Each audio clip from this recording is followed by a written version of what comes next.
اللهم صل على سيدنا محمد وعلى آل سيدنا محمد. أيها الحاضرون، أوصيكم وإياي بتقوى الله فقد فاز المتقون.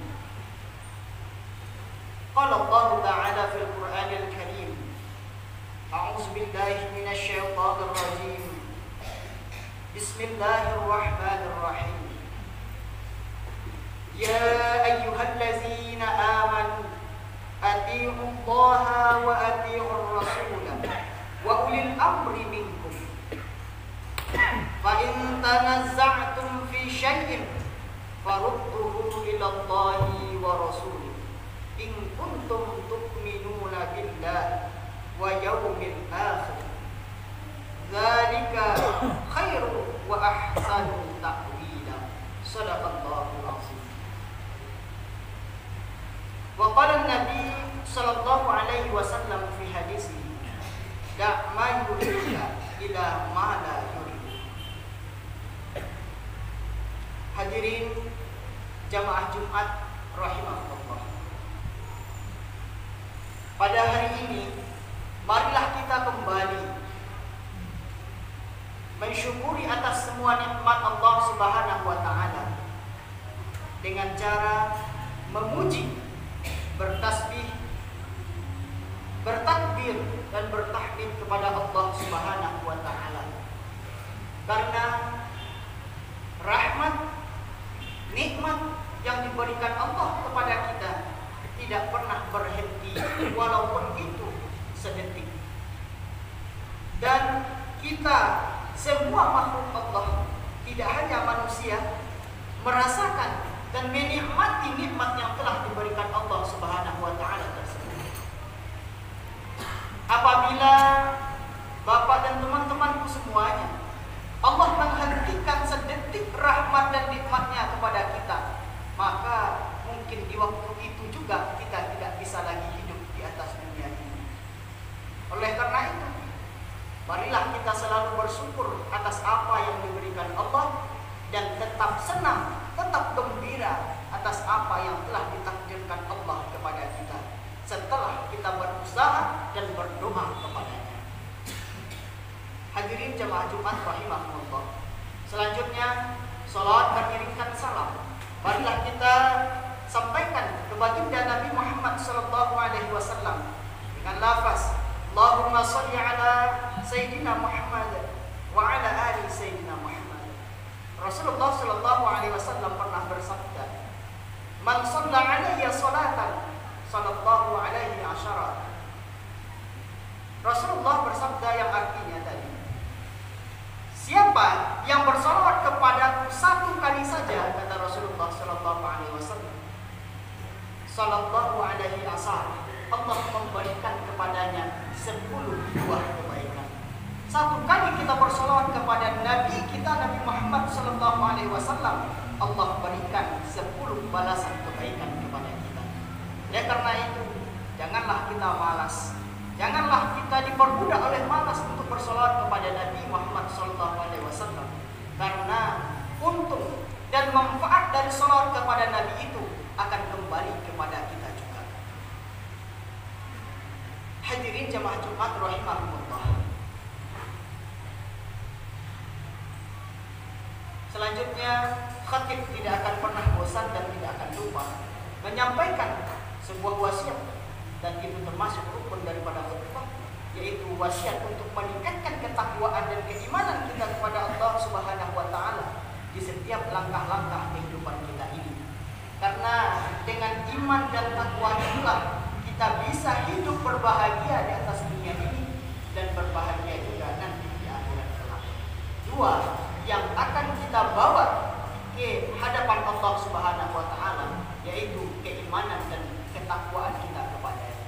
Dan dengan iman dan takwa itulah Allah akan meridhai, Allah akan merahmati kita, selamat dalam azab kubur, selamat di padang mahsyar, dan nantinya dengan rahmat dan ridha Allah itu kita bisa masuk ke surganya Allah Subhanahu wa taala. Dengan apa itu bisa kita raih rahmat dan ridha Allah? Dengan iman dan takwa. Apa bentuk implementasinya dalam dalam kehidupan, yaitu amal ibadah kita selama hidup di atas dunia. Apakah amal dan ibadah yang akan memasukkan kita ke surga? Tidak. Yang akan memasukkan kita ke surga dan menyelamatkan kita dari api neraka adalah rahmat dan ridha Allah. Dari apa sumbernya? Dari amalan-amalan kita. Hadirin jemaah Jumat rahimahullah. Pada Jumat kali ini yang akan kita bahas ialah berdasarkan sebuah ungkapan, yaitu ikhtilafat ummati rahmatun. Perbedaan di antara umat itu adalah rahmat. Kenapa saya sampaikan tadi adalah istilah? Kenapa saya sampaikan tadi adalah sebuah ungkapan? Apakah itu tidak hadis? Kalau kita kaji secara sanad, perawi dan segala macamnya dalam kajian hadis, ikhtilafat ummati rahmatun itu tidak termasuk hadis karena tidak ada sanad yang jelas sampai hari ini. Para ulama hadis masih mengkaji ini. Tapi kenapa masyhur di hadapan kita? Itu untuk mempersatukan umat. Walaupun dia bukan hadis sahih, namun ini bisa kita jadikan sebuah dasar untuk menumbuhkan persatuan dan kesatuan di antara umat ini. Dan hal ini juga sinkron dengan ayat-ayat Allah Subhanahu wa taala.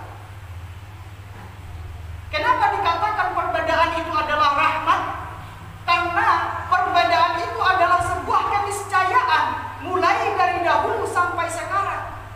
Baik itu ciptaan Allah maupun perbedaan pendapat di antara umat manusia. Coba kita lihat di kehidupan kita yang nyata-nyata ini. Semuanya penuh dengan perbedaan. Siang, malam, laki-laki, perempuan, berbeda. Lautan, daratan, gunung dan lembah, semuanya berbeda, tidak sama.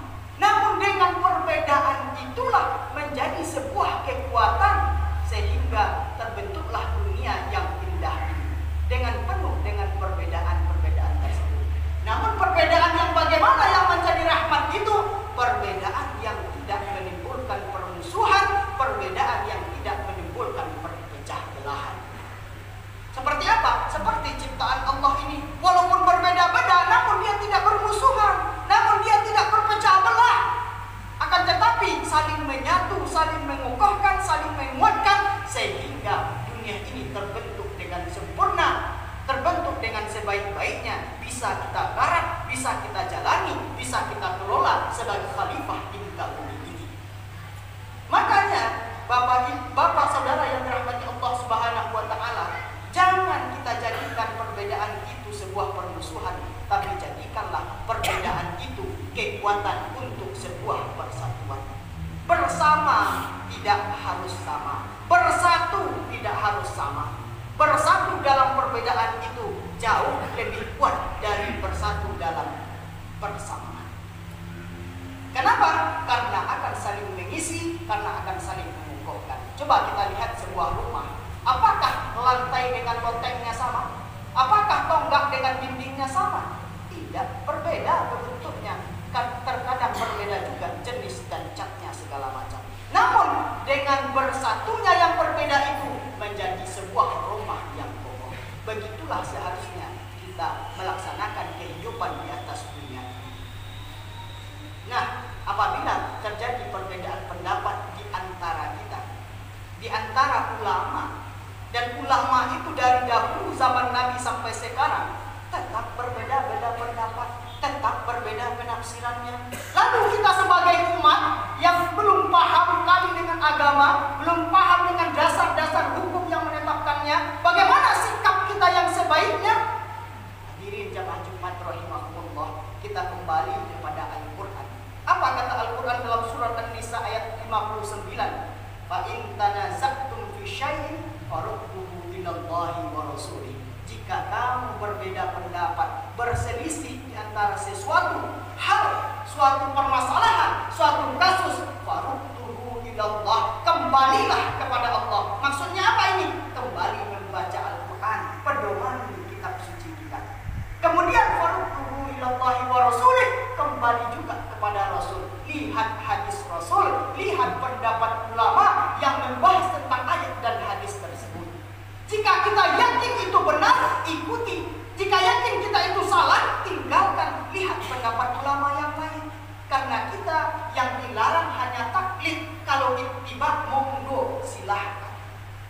Kalau taklid nggak tahu dasar apa-apa, ikut saja. Kalau ittiba tahu nggak dasar. Oleh karena itu, jika terjadi perbedaan pendapat, kembali kepada Al-Quran, kembali kepada hadis Rasulullah SAW. Lihat pendapat ulama yang membahas tersebut. Jika kita yakin benar, ikuti. Jika kita tidak yakin benar, lihat pendapat ulama yang lain. Jika pendapat ulama yang lain itu benar menurut kita berdasarkan Al-Quran dan hadis, maka itulah yang akan kita ikuti. Sama seperti kemarin, Hari Raya Idul Adha. Ini dasar juga kami menyampaikan khutbah pada hari ini. Karena menurut organisasi keagamaan Muhammadiyah di Indonesia ini, Idul Adha itu jatuh pada hari Sabtu. Kemudian Menteri Agama beserta pemuka-pemuka agama bermusyawarah menyepakati hari Idul Adha itu jatuh pada hari Minggu. Lalu kami konsultasi juga dengan Tarikat Syatariah. Mereka berpendapat Idul Adha itu jatuh pada hari Senin. Memang luar biasa perbedaannya. Banyak gejolak. Kenapa kita puasa Arafah tanggal 9 tanggal sekian? Yang biasanya bersitegang dan berbeda pendapat dengan adu mulut, adu otot itu orang yang belum sempurna ilmunya. Apakah kita boleh mengikut Muhammadiyah? Silahkan. Mengikuti pemerintah, tafadhol. Mengikuti Syatariah, silahkan, nggak ada masalah. Kenapa? Karena semuanya punya dasar masing-masing. Muhammadiyah menghitung menurut hisab, pemerintah dengan ruqyahnya, Syatariah dengan kitabnya. Maka tafadhol, silahkan ikuti sesuai dengan keyakinan kita.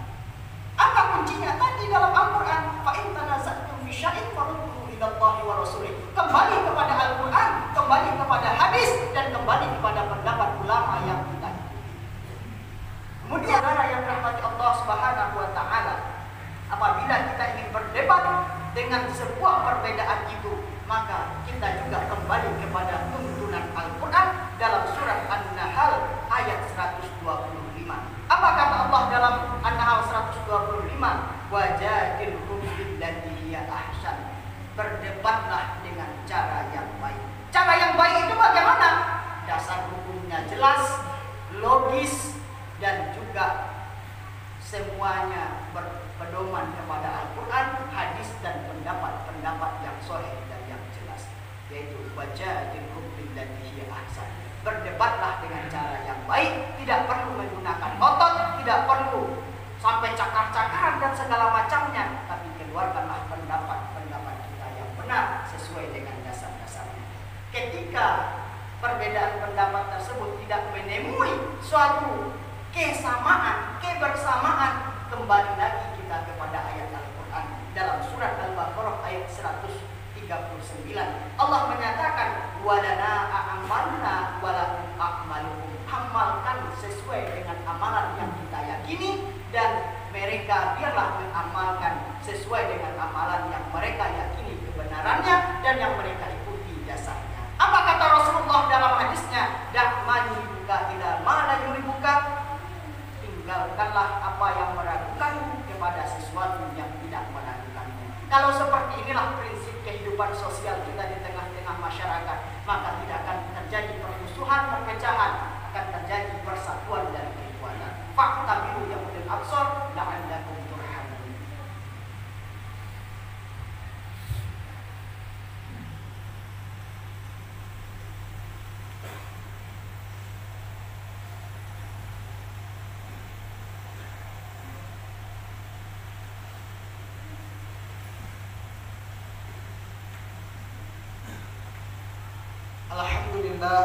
Alhamdulillahi rabbil alamin, wassalatu wassalamu ala asyrafil anbiya'i wal mursalin wa ala alihi wa sahbihi wa sallam ajma'in.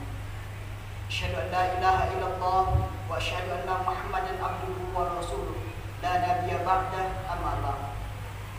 Allahumma shalli ala sayyidina Muhammad wa ala ali sayyidina Muhammad. Usikum wa iyaya bi taqwallah faqad fazal muttaqun. Qala Allah Ta'ala fil Qur'anil Karim, a'udzu billahi minasyaitonir rajim.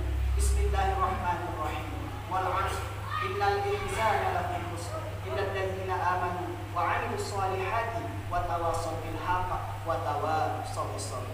Qala Allah Ta'ala fi ayatin ukhra, inna Allaha wa malaikatahu yusalluna 'alan nabi ya ayyuhallazina amanu sallu 'alaihi wa sallimu taslima. Allahumma shalli 'ala sayyidina Muhammad wa 'ala ali sayyidina Muhammad kama shallaita 'ala sayyidina Ibrahim wa 'ala ali sayyidina Ibrahim wa barik 'ala sayyidina Muhammad wa 'ala ali sayyidina Muhammad kama barakta 'ala sayyidina Ibrahim wa 'ala ali sayyidina Ibrahim fil 'alamin innaka Hamidum Majid. Allahumma ighfir